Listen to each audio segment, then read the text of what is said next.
These are 10 things that I learned by creating apps on my own. If it's the first time that you are watching my videos, my name is Justo, and I have put a challenge of creating 12 apps in 1 year. I already developed the three first application, and now I'm building the fourth one, which is an app that will help you get users for your app. I failed 1,000 times in 1,000 different things, so I wanted to create this quick video to explain you the 10 top most important things I learned by creating apps. These are things that I wish I had learned when I was creating my first application, because I was struggling a lot creating apps. It was a complete disaster. I didn't have a clear monetization plan. I didn't have a clear roadmap or of what to do that moment. So the first thing, and I believe is one of the most important ones, is you need to do a lot of marketing. Yeah, you will see that a couple of times you will see that you think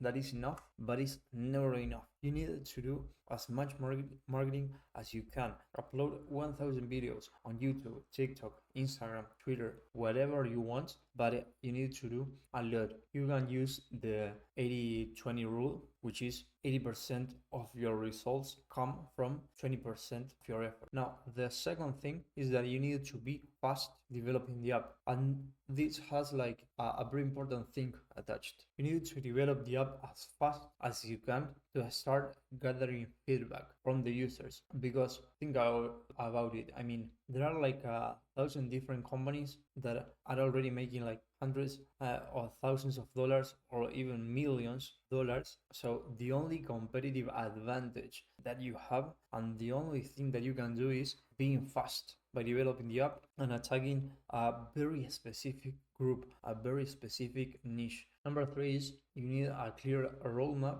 or a clear plan of the things that you will do to build the first version of your application. You don't need a 10-year plan, but you need a clear plan of the first steps that you will follow, because otherwise you will be constantly guessing and not knowing what to do when you reach certain steps of your app. So you need to build the core minimum database architecture, the minimum viable design, on everything as minimal as possible, but order so you can do it. Number four is you don't need to be creative. You don't need to have a $1 billion idea. You don't have to have the perfect idea. You just need to find something that works, that is already working for another company in another niche, and do it by yourself for a very specific niche. I mean, you can take something that is already working and is making millions of dollars, and you can replicate that in a very specific group, in a very specific niche. I don't mean that by being creative you can have $1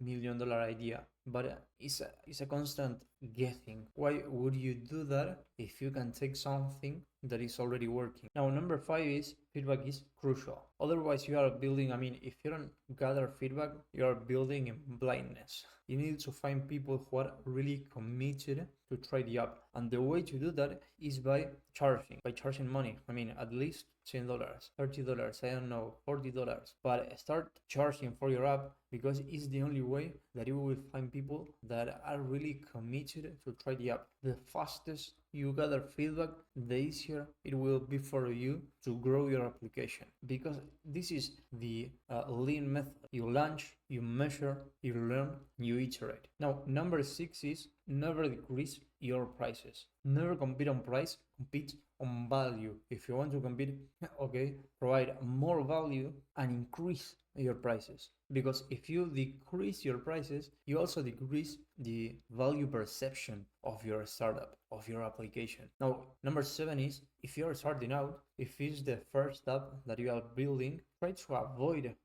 charging monthly, because if people needed to pay you every single month, they will be telling you, you need to modify this, you need to modify that, and you are attached to the users of that application. What I would do instead is I would charge one-time payment and start gathering feedback as fast as you can. Then if the app grows, then you can charge monthly. Now number 8 is the stack is not important. No one cares which programming language you are using to develop the app. They only care about getting the result they want. They only care about the outcome. So stop wasting like 1 week, 3 months, or 1 year thinking about which programming language do I use to develop the app or which technology. Just pick the one that it suits you best, the technology that you are more comfortable with. For example, I use Next.js and MongoDB, and I won't change the stack unless they disappear or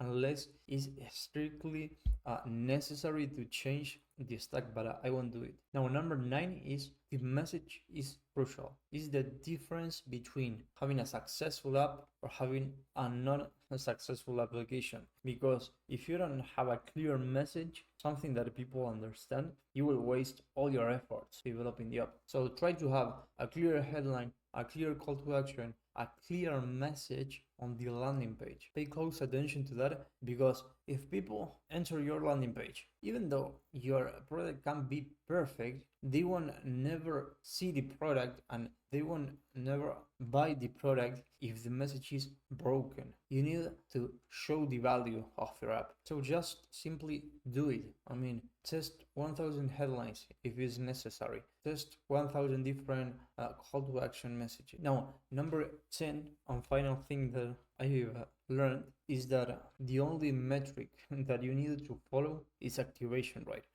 In most cases or in most startups, the activation rate metric is revenue or revenue per user. Likes doesn't matter. If someone comments on Twitter, doesn't matter. If someone tells you that the app will be successful, doesn't matter. The only thing that will tell you if the app is being successful or not is data metric. If you are getting money or not. The other ones are vanity metrics or noise. So I hope this video at least helped you. If you're not subscribed to the channel yet, you can subscribe and hit the like button, because I will keep uploading content like this. And also I'm developing an application, as I told you, that will help you get users for your app. So if you want to be on the beta version of the app, you can turn on the notifications so you don't lose the next video. Thank you very much for watching, and I hope to see you on the next video.